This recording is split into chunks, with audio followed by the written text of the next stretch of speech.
كل سنة وانتم طيبين وعيد أضحى سعيد على كل بيت.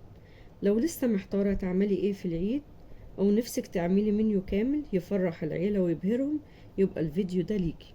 جايبالك النهاردة أقوى منيو لعيد الأضحى، فيه كل الوصفات اللي بتدوري عليها، من أول التنظيف والتسوية لحد أحلى تقديم على السفرة. وصدقيني بعد الفيديو ده مش هتحتاجي تسألي حد على الطريقة ولا تدوري على الوصفات دي تاني. كل حاجة بالتفصيل هتلاقيها في فيديو النهاردة. ويلا بينا نشوف مع بعض وصفات منيو النهاردة عبارة عن ايه. في فيديو النهاردة هنعمل مع بعض 6 وصفات. عندنا طريقة تنظيف الكرشة وتسويتها خطوة بخطوة من غير تعب ولا ريحة، وتطلع طعمها جميل جدا. بعد كده الممبار اللي بيخوف ناس كتير وما بيحبوش يعملوه، لكن بعد الطريقة دي هتحبي تعمليه في البيت كل عيد. وهقولك على أسهل طريقة للتنظيف وكمان أحلى خلطة الحشو. نيجي بقى للحمة الراس، هتعرفي ازاي تسلقيها وتسويها وهتطلع تحفة معاكي. وكمان عامله لكم فيديو تاني لطاجن لحمة راس خطير والطعم مختلف تماما عن لحمة الراس المسلوق. استنوه على القناة قريب. ومش هننسى الكبدة، وهنعملها بطريقتين: كبدة بالردة هنقليها وكبدة اسكندراني، والطريقتين هيخطفوا قلوبكم. وكمان الفتة باللحمة المسلوقة اللي ما بتكملش سفرة العيد من غيرها. وهنسوي اللحمة وتكون دايبة وطعمها هيخليكي تاكلي صوابعك وراها. واخيرا هنختم بورقة اللحمة اللي مش هتحتاجي تعملي بعدها اي حاجة تانية. وانا بعمل الوصفات دي لو حسيتم ان الطرق سهلة وعجبتكم، ما تنسوش اللايك على الفيديو وتشاركوا الفيديو مع اصحابكم وحبايبكم علشان يستفادوا هم كمان. ولو لسه اول مرة تشوفوا قناتي، اهلا بيكم في قناتي المتواضعة. ما تنسوش تشتركوا في القناة وتفعلوا جرس الاشعارات عشان يوصل لكم كل الوصفات الجديدة اللي بتنزل على القناة. وشكرا لاي حد بيدعمني وبيكتب لي تعليق جميل.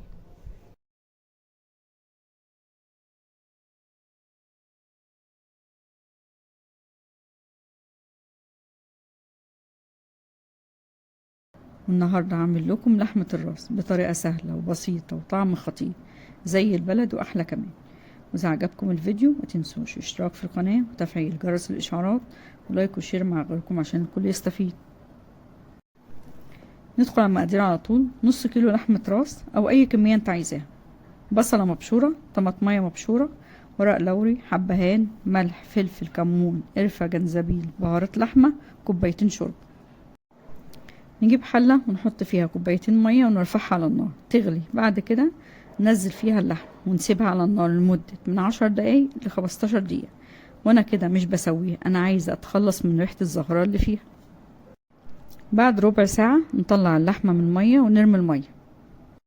نجيب حلة ونحط فيها كوبايتين الشوربة وكوبايتين مية، واللي مش عنده شوربة ممكن يحط 4 كوبايات مية ومكعب مرق.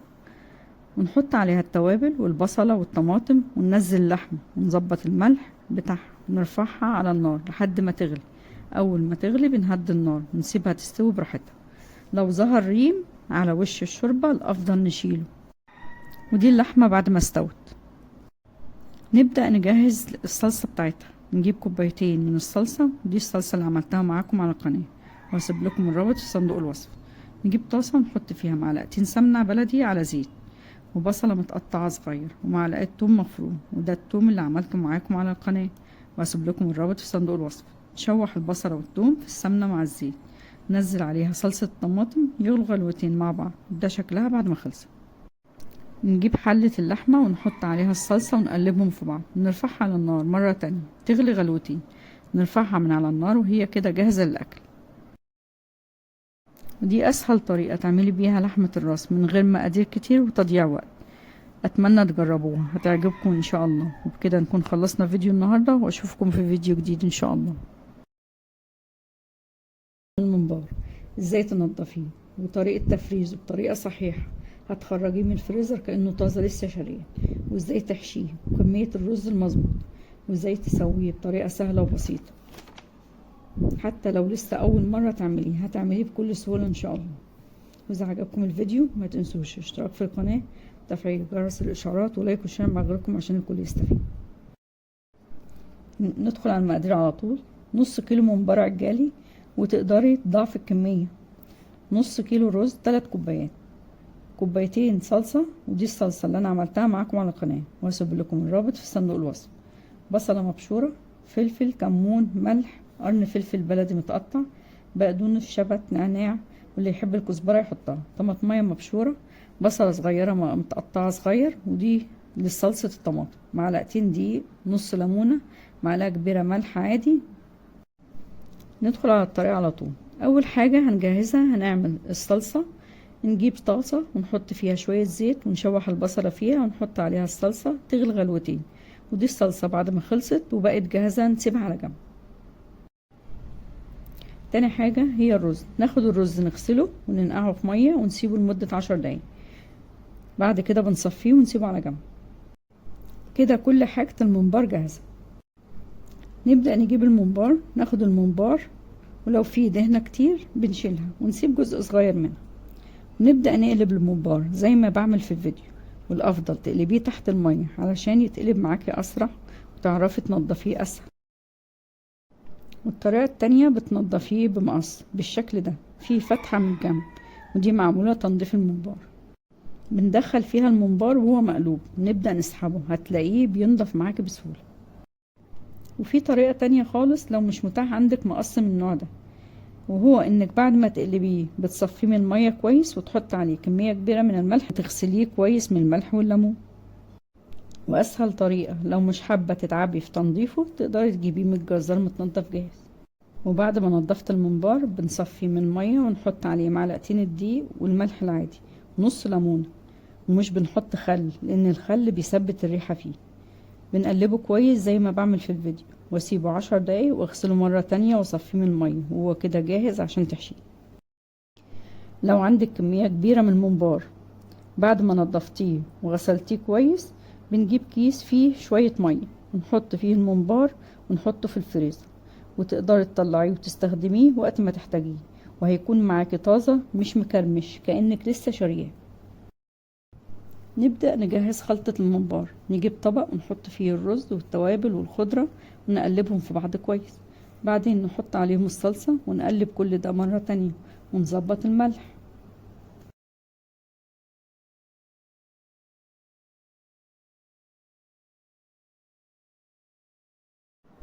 نجيب الممبار وتكوني مقطعاه بالحجم اللي انت عايزاه قبل ما تحشيه، ونبدأ نحشيه بخلطة الرز، ونفرد الرز فيه زي ما انتوا شايفين في الفيديو، وما تحطيش كمية كبيرة فيه علشان مش يفرقع منك.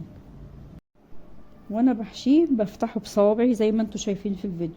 لو مش هتعرفي تعملي زيي ممكن تحطي فيه قمع كبير.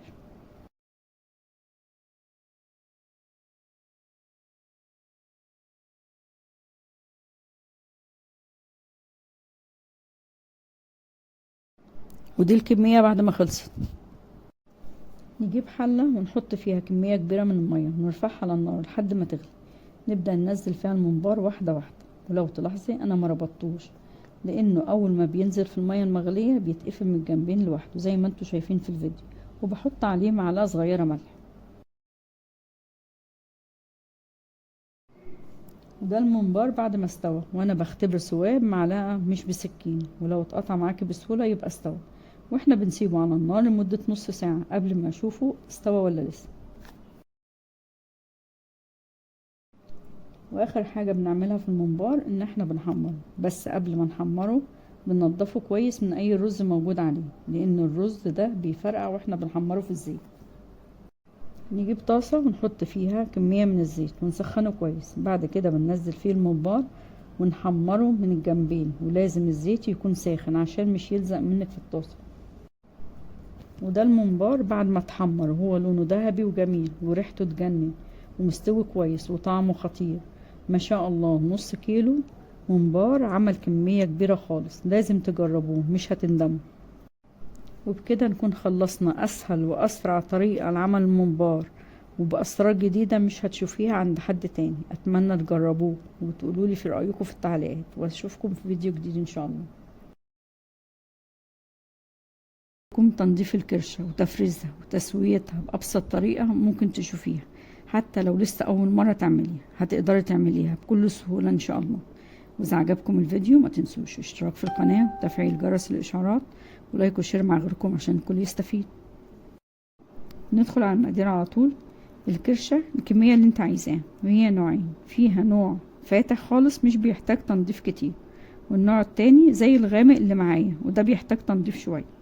فشة الكمية اللي انت محتاجاها، ملح، ليمون، صلصة طماطم، ودي اللي انا عملتها معاكم على القناة وهسيب لكم الرابط في صندوق الوصف.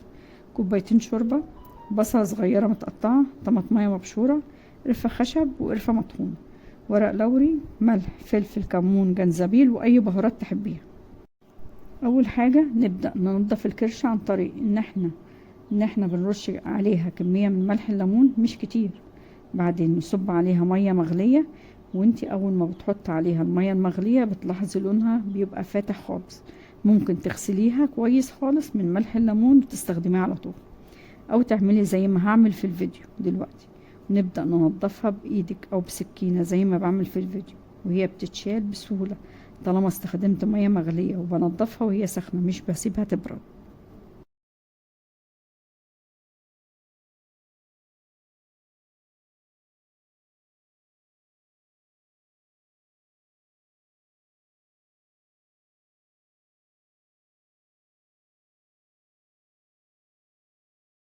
دي الكرشة بعد ما نضفتها شكلها اتغير عن الاول، بنغسلها كويس من ملح الليمون ونبدأ نقطعها بالحجم اللي تحبيه.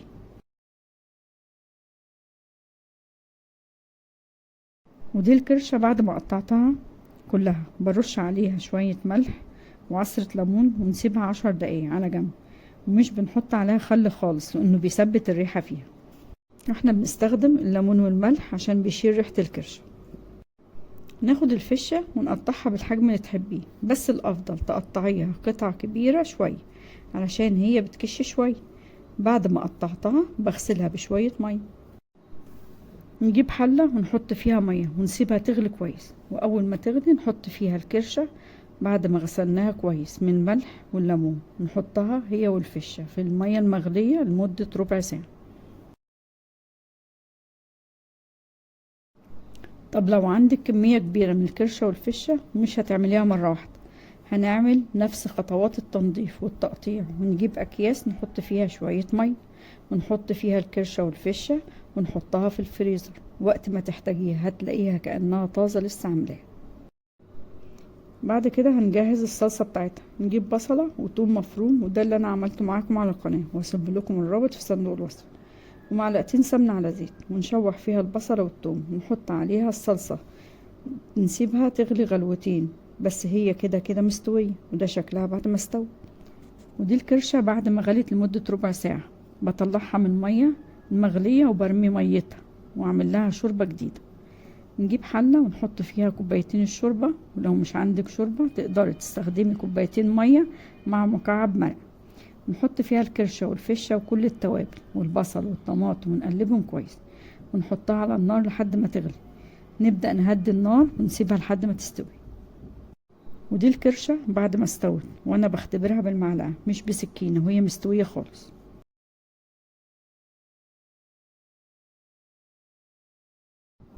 بعد ما اتأكدنا انها استوت نحطها في الصلصة اللي عملناها ونقلبها في بعض كويس ونرفعها على النار تغلي غلوتين، بعد كده نطفي النار وبكده تكون جاهزة معاكي للأكل على طول.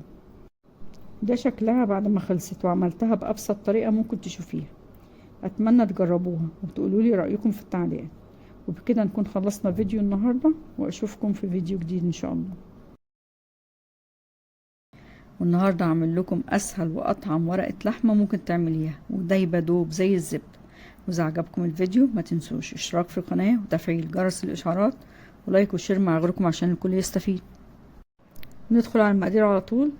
كيلو لحمة عجالي أو أي لحمة تحبي تعمليها، نص كوباية صلصة طماطم، ودي الصلصة اللي عملتها معاكم على القناة وهسيب لكم الرابط في صندوق الوصف. ملح، فلفل، كمون، بهارات لحمة، بابريكا، قرفة، جنزبيل، حبهان، ورق لوري، شرايح طماطم، جزر، بطاطس، فلفل ألوان أو بلدي، بصل حلقات. طريقة: نجيب معلقتين سمنة بلدي ونسخنها كويس ونحمر فيها قطع اللحمة من الجنبين، ممكن نعمل اللحمة بدون تحمير بس بصراحة التحمير بيديها طعم حلو. ودي اللحمة بعد ما حمرناها من الجنبين. نجيب قالب أو صينية المتاح عندك وننزل فيها الخضار والطماطم والبطاطس والجزر والصلصة والتوابل، ونقلب كل ده مع بعض. بعدين نحط عليهم اللحمة ونقلبهم في بعض. نجيب القالب ونحط فيه طبقة من ورق الفويل وفوقه طبقة من ورق الزبدة. بعدين ننزل فيه خليط اللحمة والخضار، ونحط على وشها شوية من السمنة اللي حمرنا فيها اللحمة، ونغطي كل ده بورق الزبدة والفويل كويس زي ما انتوا شايفين في الفيديو. نسخن الفرن على 200 درجة مئوية لمدة 10 دقايق. نحط القالب في الفرن على أرضية الفرن ونسيبها تستوي براحتها. بعد ساعة بنبدأ نشوف استوت ولا لسه بالمعلقة مش بالسكين. ودي شكل صينية ورقة اللحمة، ريحة وطعم جنان، ما بتاخدش وقت معاكي خالص. ودي أسهل وأسرع طريقة ممكن تعملي بيها ورقة اللحمة على طريقة المطاعم وأحسن كمان. أتمنى تجربوها، هتعجبكم إن شاء الله. وبكده نكون خلصنا فيديو النهاردة، وأشوفكم في فيديو جديد إن شاء الله. والنهاردة هعمل لكم أحلى لحمة ممكن تاكليها زي أكل المطاعم وأحلى كمان، وفتة اللحمة بطعم خطير. وإذا عجبكم الفيديو ما تنسوش اشتراك في القناة وتفعيل جرس الإشعارات ولايك وشير مع غيركم عشان الكل يستفيد. وندخل على المقادير على طول. كيلو لحمة عجالي أو أي لحمة تحبي تعمليها بأي كمية. معلقة كبيرة دهنة مبشورة أو ليا المتاح عندك، والليا أو الدهنة بحطها لما تبقى اللحمة حمرا مش فيها أي دهون، علشان الليا أو الدهنة بتدي طعم حلو للحم. بصلة مبشورة، طماطمية مبشورة، ملح، فلفل، كمون، جنزبيل، بهارات لحمة، قرفة مطحونة، وقرفة خشب، ورق لوري. طريقة: نجيب حلة ونحط فيها معلقتين سمنة بلدي ونرفعها على النار ونسخنها كويس. بعدين ننزل فيها اللحمة تاخد صدمة من الجنبين.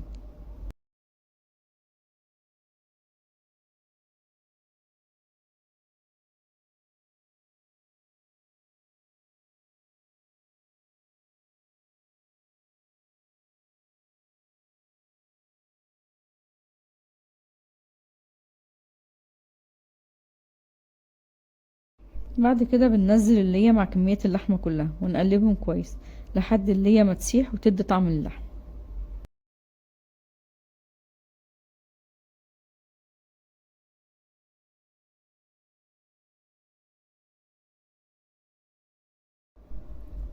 بعدين بننزل عليهم 4 كوبايات مية مغلية، وتكون اللحمة متغطية كويس بالمية، وبنزود المية كل ما تحتاج.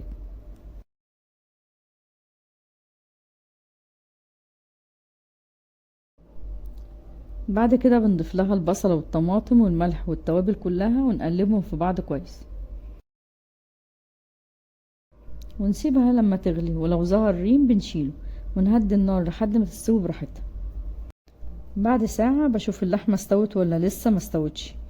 لو ما استوتش بحط لها معلقة صغيرة سكر بتخليها تستوي بسرعة. ودي اللحمة بعد ما استوت. تاني حاجة هنحضرها هي فتة اللحم. هتحتاج عيش بلدي او شامي بالكمية اللي انت عايزاها، بنقطعه قطع صغيرة ونحمره اما في معلقة سمنة بلدي، او بنحط العيش في صينية في معلقة سمنة بلدي ونحطه تحت الشواية، بيتحمر كويس وبياخد حوالي 5 دقايق بس. بصلة صغيرة متحمرة، كوبايتين شوربة، كوباية صلصة طماطم. ودي الصلصة اللي عملتها معاكم على القناة، وهسيب لكم الرابط في صندوق الوصف. نحط الشوربة على البصلة المتحمرة ونسيبهم يغلوا غلوة مع بعض. نجيب طبق ونحط فيه العيش المتحمر وعليه الشوربة بالبصل، ونغطيه ونسيبه لحد ما يشرب الشوربة بتاعته. نجيب طاسة ونحط فيها نص معلقة صغيرة توم مفروم ونحمرها في معلقة سمنة بلدي. نحط عليها معلقة خل كبيرة وصلصة طماطم، نحطها على النار تغلي غلوة. وده العيش بعد ما شرب الشوربة نحط عليه طبقة من الرز ابو شعرية ونحط على وشه الصلصة اللي عملناها زي ما انتوا شايفين في الفيديو، ونرص عليها اللحمة، وهي بكده هتكون جاهزة للأكل، مش محتاجة أي إضافات تانية. ودي أسهل وأسرع طريقة فتة ممكن تعملوها في العيد. أتمنى تجربوها، هتعجبكم إن شاء الله. كده نكون خلصنا فيديو النهاردة، وأشوفكم في فيديو جديد إن شاء الله. والنهاردة هعمل لكم كبدة بطريقتين: كبدة مقلية بالردة، وكبدة اسكندراني بأقل تكاليف وبمكونات موجودة في بيتك، وفي 10 دقايق بس هتكوني عاملاها. مش هتلاقي اسهل ولا اسرع من كده. واذا عجبكم الفيديو ما تنسوش اشتراك في القناة تفعيل جرس الإشعارات ولايك وشير مع غيركم عشان الكل يستفيد. ندخل على المقادير على طول. كيلو كبدة، فلفل أخضر بلدي، توم مفروم، ملح، فلفل، كمون، نص ليمونة، ودي للكبدة الاسكندراني. بالنسبة للكبدة المقلية هنحتاج معلقة صغيرة توم مفروم، ملح، فلفل، كمون، ونص ليمونة وردة. الطريقة: أول حاجة هنعملها الكبدة المقلية بالردة. هنجيب التوم المفروم ونعصر عليه نص ليمونة ونخلطه بالملح والفلفل والكمون. بعد كده بنحطهم على الكبدة ونقلب الخليط في الكبدة كويس، ومش بنحط خل خالص لأن الخل بيثبت ريحة الزفارة، والليمون بيشيل الزفارة وبيدي طعم حلو للكبدة. بنسيبها في الخلطة ربع ساعة بالكتير في التلاجة. بعد كده بنطلعها من التلاجة ونحطها في الردة ونغطيها بالردة كويس من الجنبين. نجيب طاسة ونحط فيها كمية من الزيت ونسخن الزيت كويس، ننزل فيه الكبدة ونحمرها من الجنبين بسرعة عشان مش تنشف منك، ومش بنسيبها تتحمر جامد في الزيت عشان شرايح الكبدة رفيعة جدا، فلو سبتيها فترة طويلة تتحمر هتنشف منك. ودي الكبدة المقلية بعد ما اتحمرت، شكلها جميل وريحتها تجنن زي طعم بره واحلى كمان. تاني حاجة هنعملها هي الكبدة الاسكندراني. والكبدة زي ما انتوا شايفين الكبدة متقطعة شرايح، لا هي رفيعة ولا هي سميكة، وانا بجيبها من الجزار متقطعة جاهزة. اما لو هتقطعيها في البيت بنسيبها في الفريزر تجمد خالص، وبعدين نقطعها بسكينة حادة عشان تتقطع معاكي بسهولة. بعدين بنجيب طبق نحط فيه معلقة الثوم المفروم ونعصر عليه نص ليمونة نخلطهم في بعض. بعد كده بنحطها على الكبدة، مش بحط خل خالص لان الخل بيثبت الزفارة، والليمون بيشيل الزفارة وبيدي طعم حلو للكبدة. نسيبها في الخلطة 10 دقايق في التلاجة. نجيب طاسة ونحط فيها شوية زيت ونسيبه يسخن كويس، وبعدين ننزل فيه الكبدة ونشوحها فيه لمدة 5 دقايق تقريبا.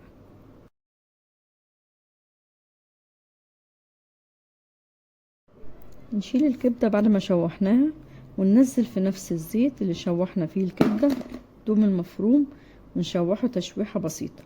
بعدين ننزل عليه الفلفل الأخضر ونشوحهم مع بعض.